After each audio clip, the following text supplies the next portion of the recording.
Donc, je suis arrivé à Kinshasa, j'ai travaillé avec l'équipe, je vivais avec eux dans la commune de Massina, qui est une commune populaire en périphérie de la ville, près de l'aéroport, une commune assez pauvre. Et ensuite, j'ai réussi, au travers d'Oxfam Québec, à embarquer sur un vol de l'ONU et apprendre à traverser le Congo. Le Congo, c'est immense. Je l'écris à quelque part, là, à quel point c'est immense. C'est à peu près comme toute l'Europe de l'Ouest, à quelque part réunie.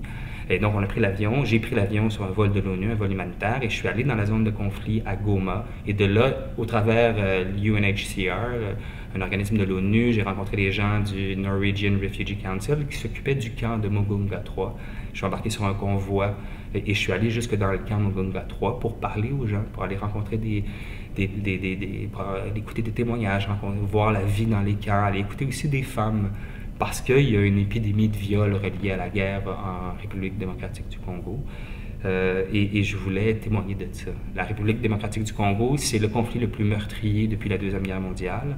On parle de 3 à 4 millions de morts, certains disent 5 millions de morts, et c'est directement relié, c'est directement les suites du génocide du Rwanda.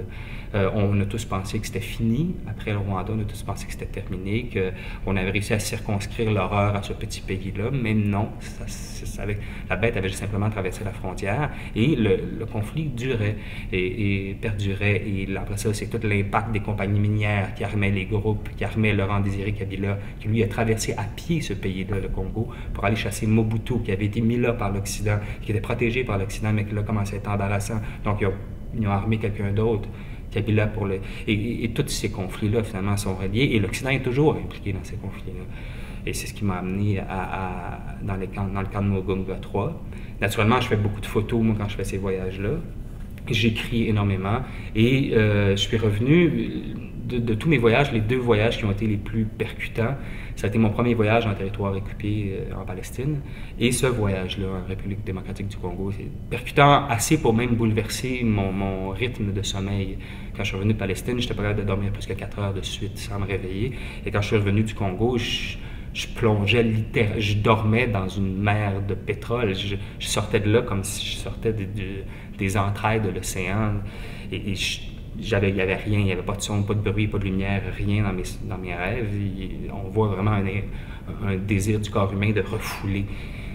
Et j'ai essayé de parler de ça, parler de ces impacts-là, parler de cette démarche-là, donc dans la porte du non-retour. Et pour y arriver, j'ai décidé de parler des migrations en Afrique, donc les concepts de réfugiés, les concepts de déplacés internes, donc les réfugiés de Kébré-Baria en Éthiopie, les Somaliens en Éthiopie, les déplacés internes en République démocratique du Congo, dans le camp de Mugunga 3, l'exode urbain autour de Kinshasa, c'est 13 millions d'habitants. Kinshasa, c'est immense, ça ne finit plus.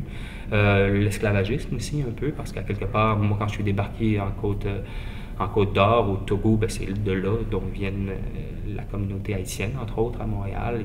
Les origines de ces peuples-là viennent de ces pays-là directement, là. Togo, Bénin, Ghana surtout.